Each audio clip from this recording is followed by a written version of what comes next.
ډیر محترم اجمولي صاحب، اوس به د قدرمنو اورېدونکو لیکونه راواخلو او د هغوی پوښتنو ته به جوابونه ووایو ان شاء الله تعالی.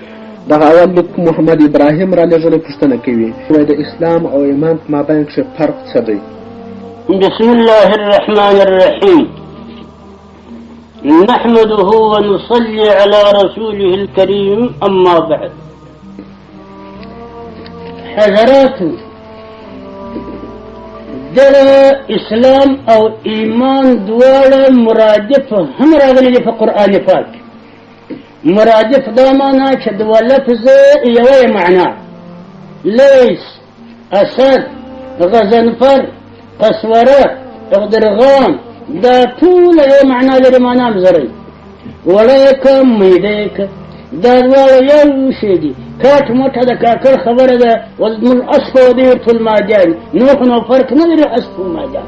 مرادف الفاظ ودغه ته وایي چې دوه لفظه یا درې یا څلور یا لس لفظونه وي، اما د ټولو معنا واحد. ایمان و اسلام په اصطلاح د قرآن پاک مرادف هم راغلي دي. که ستاسې په یاد وي هغه د لوط علیه السلام مبارک، هغه خبیث قوم، هغه رذل قوم چې په هغه بد عمل باندې مبتلا وه، یعنې لیواتت د نارینهو سره به دوی کاوه. الله جل جلاله ملائکه علیهم السلام ورولېږل. حضرت لوط پیغمبر خدا علیه السلام مبارک او د ده لوران د مخه تر سپېدو وایستې د هغه وطن څخه، او د ده هغه کورواله او نور کافران پر هغو باندې هغه هلاک راغی، هغه برباد شو. آن خداوندی که هنگامی سحر کرد قومی لوط را زیر زبر.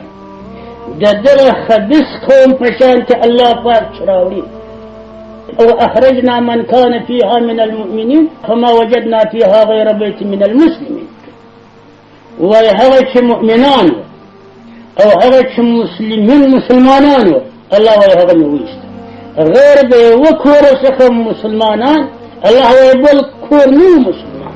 یو کتاب کې راوړي وای هغه 10 کسان و په قوم کې وای په دا لیواتت اخته و.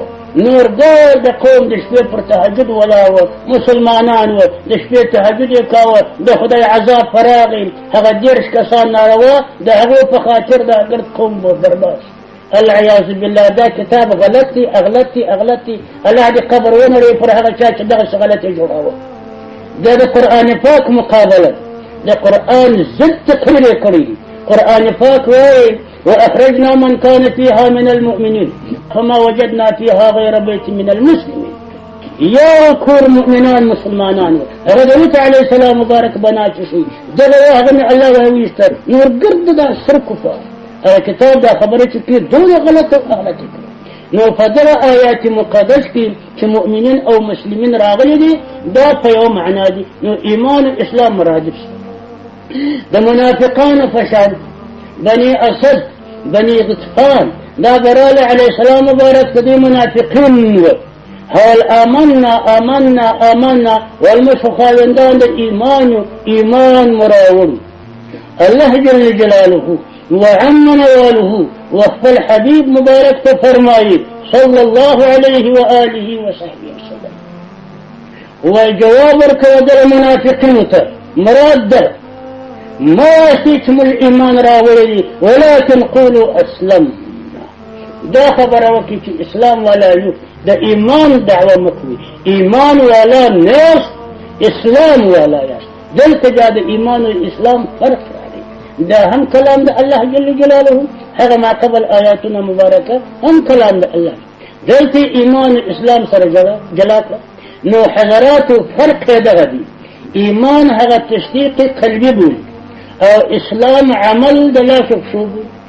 ان الذين امنوا وعملوا الصالحات وسنو هر چیرې چې په قران پاک دا دې جملې راغلي. الذين امنوا دا ایمان ته اشاره، وعملوا الصالحات دا اسلام ته اشاره. نو کامل مؤمن مسلمان چې عقیده هم صفاوي عمل هم صفاوي. اوس نو که سره عقیده نه لري منافق وي دهري لکه دا زموږ استاسې هغه اشد کافران چې نن ورځ دعوه د اسلام هم دا کړې ده.